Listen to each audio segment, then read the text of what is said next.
The hangar was never quiet. It breathed, it groaned, it trembled under the metallic heartbeats of war machines waiting to be reborn. 1,000 echoes lived in its steel ribs, the hiss of fuel lines, the clank of tools, the sighs of exhausted mechanics. And among all that chaos, she moved with impossible calm. Sergeant Evelyn Cross had grease on her hands and precision in her soul. She was bent over the disassembled GAU, 8 Avenger cannon of the A-10 Thunderbolt, its monstrous 7 barrels lying before her, like the ribs of some sleeping dragon. She had been working for hours, tightening, calibrating, checking. Every motion was deliberate. No wasted movement, no hesitation. Around her, others worked in clusters, men shouting, laughing, arguing over manuals, but she was alone, a small figure dwarfed by the beast of war she was rebuilding. The hum of an electric torque wrench filled the air as she leaned closer, the sleeve of her flightline uniform slipping slightly, revealing the edge of a tattoo inked in black and crimson. A shadow moved behind her. Colonel Harlan Reeves had walked in with the stride of a man used to being obeyed before being noticed.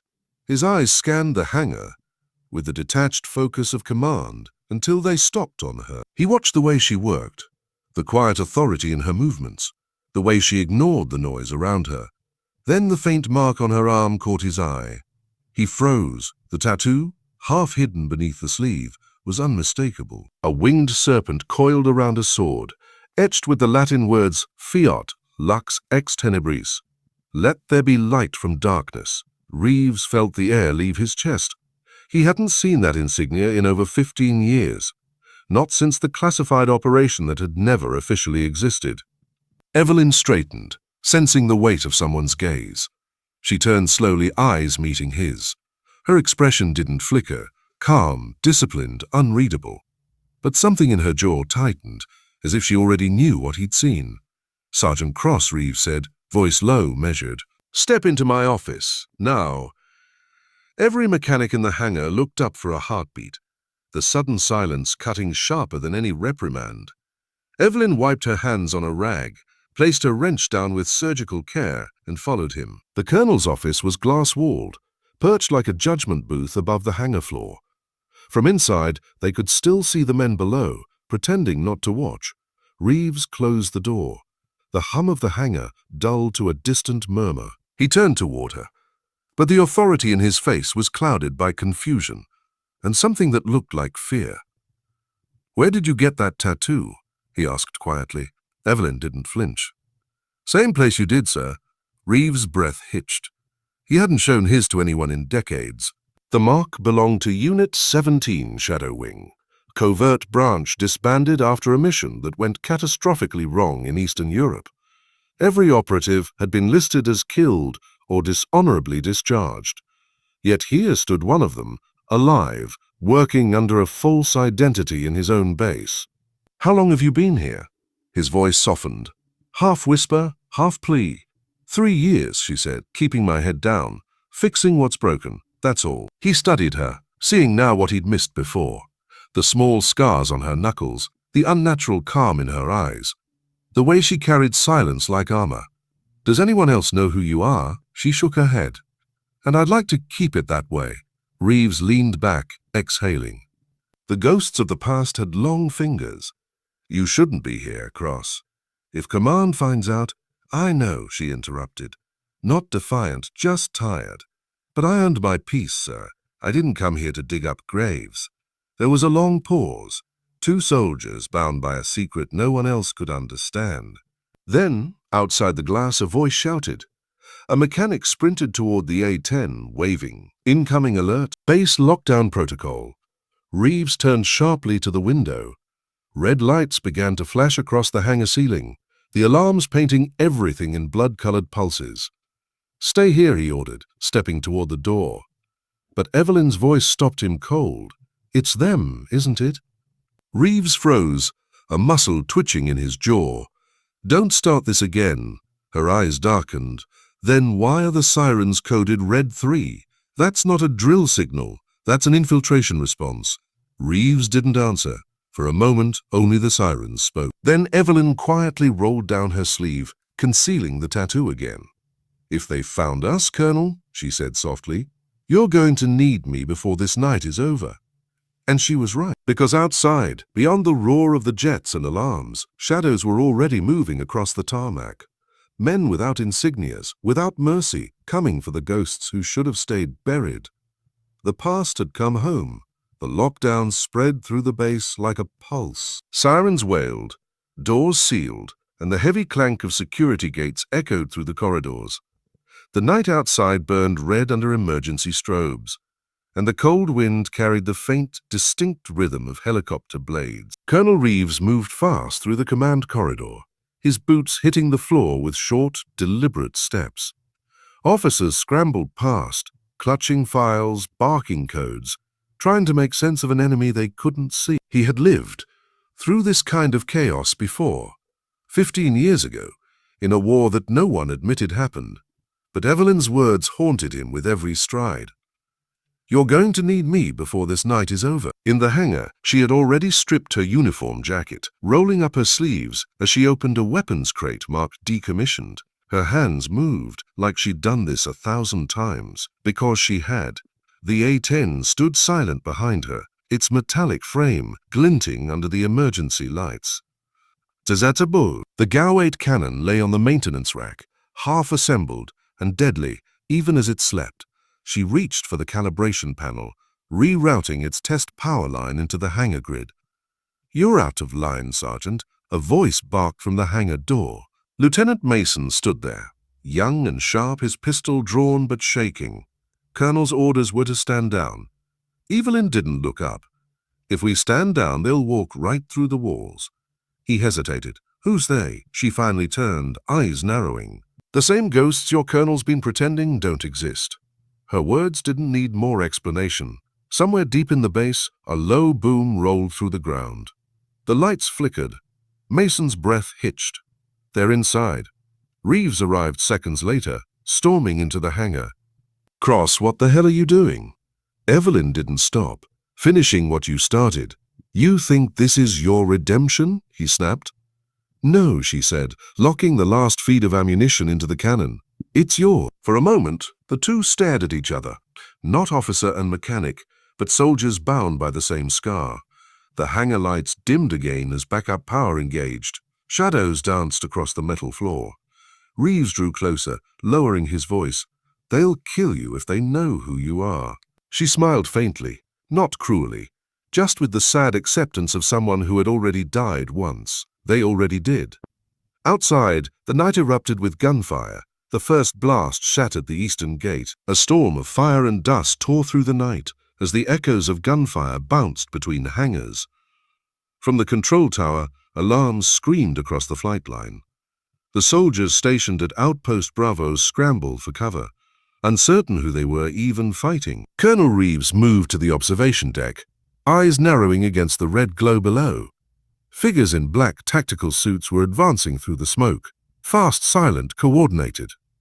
No insignias, no lights. The way they moved told him everything. They weren't raiders, they weren't terrorists. They were trained, his kind of trained.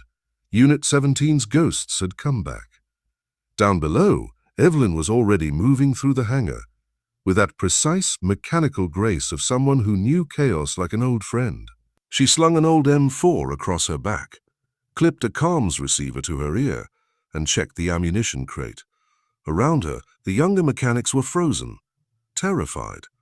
"Anyone who can't shoot, get to the bunker," she ordered. Her tone was calm, almost eerily steady. "Anyone who can. Cover the southern access door. Don't wait for orders." She wasn't shouting, and yet every soldier obeyed. There was something about her that made people listen. Even in fear, her voice carried the weight of experience. When she stepped out onto the tarmac, the wind slapped against her face, cold, sharp, alive with smoke and jet fuel. The world outside was chaos. Tracer rounds carved orange lines across the dark sky. One of the fuel trucks had gone up in flames. Reeves' men were falling back, forming desperate defensive lines. From the distance, a flash, the sweep of a laser scope. Evelyn dropped instantly, rolling behind a maintenance vehicle, just as the sniper round cracked through the space she'd stood. Sparks leapt from the steel hull. "Colonel," she said into her calm, We've got high-ground hostiles, at least 3 suppressed weapons. Reeves' voice crackled back, taut with tension.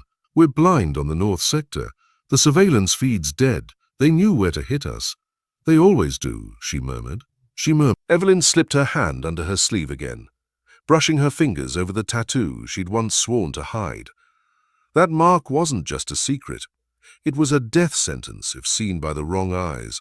But tonight, she needed the ghost it represented. She sprinted through the smoke, low and fast, slipping between cover points as bullets bit the air around her. Every motion was instinct, every step a memory. For a moment, she wasn't Sergeant Cross, the quiet mechanic.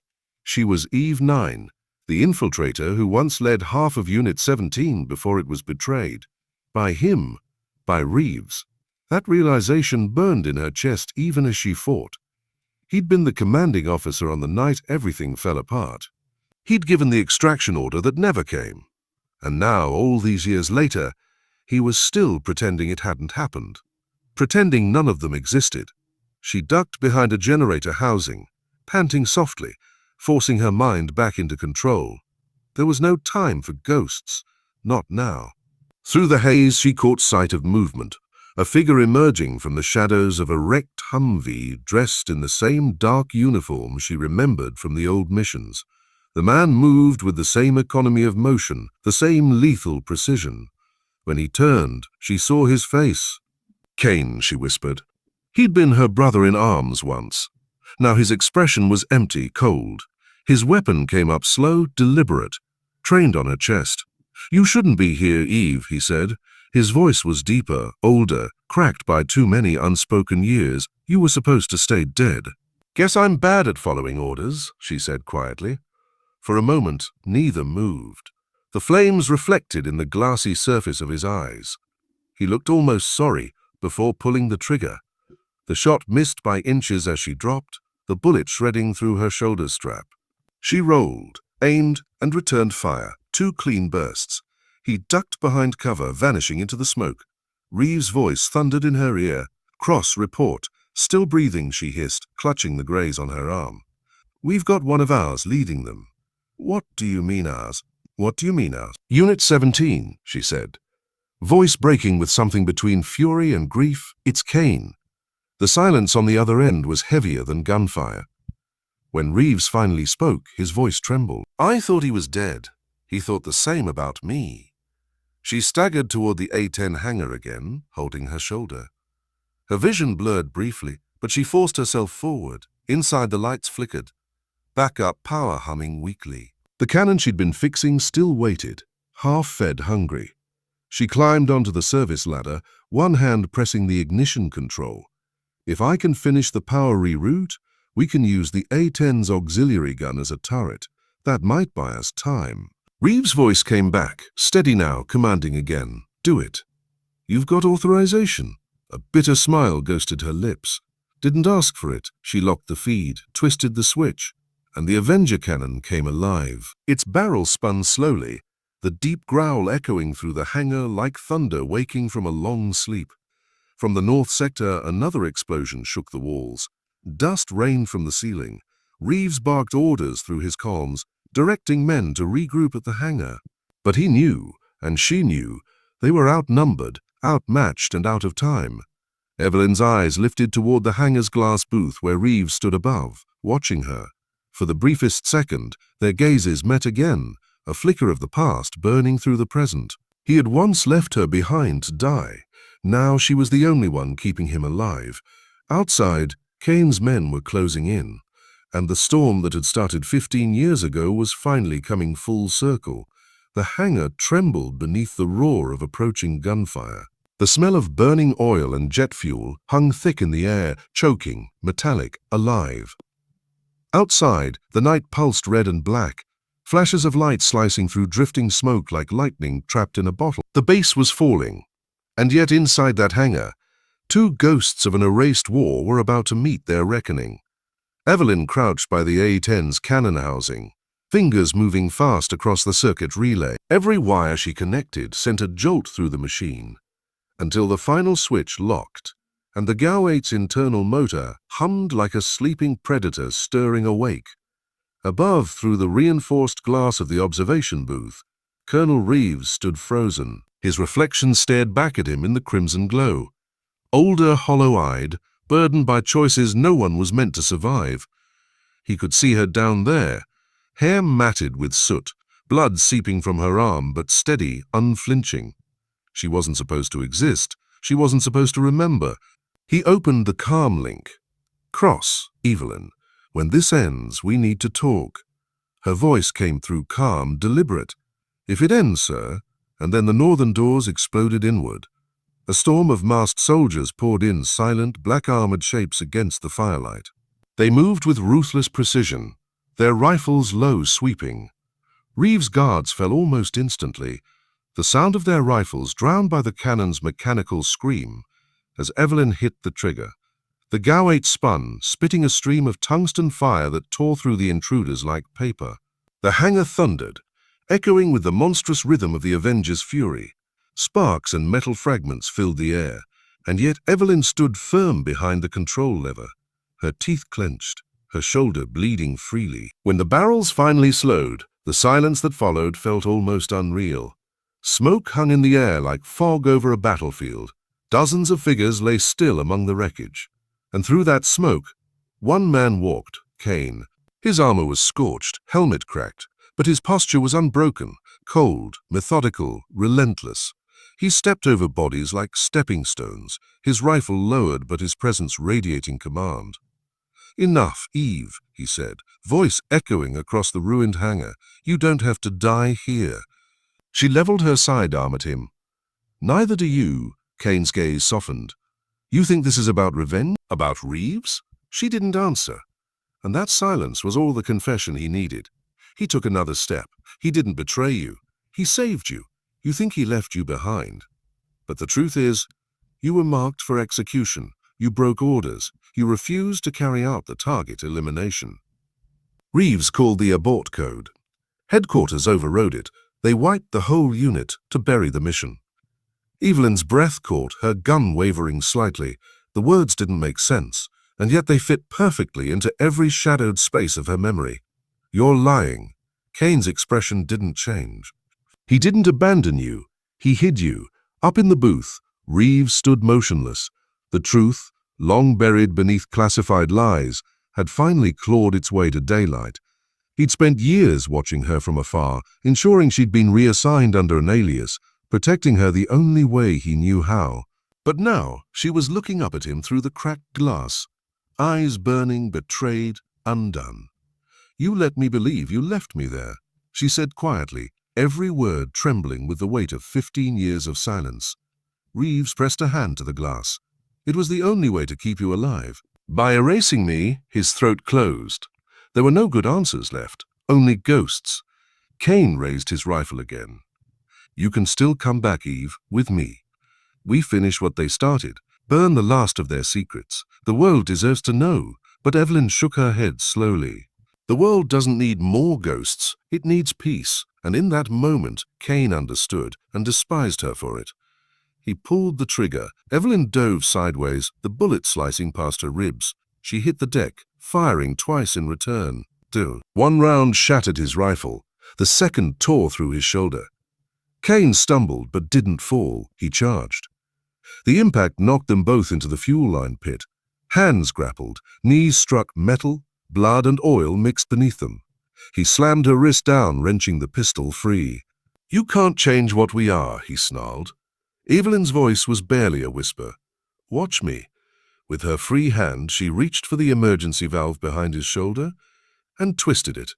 A jet of pressurized fuel erupted, engulfing them in a spray of chemical mist. The spark came a heartbeat later. From the shattered control panel above, fire exploded upward, swallowing the northern wall in flame. Reeves slammed the alarm override, shouting for evac. "Cross, get out of there." But she was already dragging herself across the floor, half blind, half deaf, her lungs burning. Kane lay motionless behind her, swallowed by the fire. She didn't look back. She didn't need to. Outside, the night air hit her like ice. The base was in ruins, the enemy scattered or dead, the horizon bleeding with dawn. Reeves found her kneeling by the A-10's landing gear, Her hand pressed to her wound, her expression distant. She looked not victorious, but freed. He crouched beside her. "Evelyn." She looked at him, eyes glassy but clear. "You should have told me? I thought forgetting was mercy." She gave a faint, broken laugh. "It never is." For a moment the world was quiet again. Just the hum of cooling engines, the whisper of wind through broken metal. Two soldiers bound by secrets too heavy to name. When the medics arrived, Reeves stepped back, watching as they lifted her onto the stretcher. Her hand brushed his briefly. One last unspoken truce between ghosts. As they carried her toward the rescue transport, she turned her face toward the sky. The dawn was spreading gold across the smoke, washing the battlefield in light.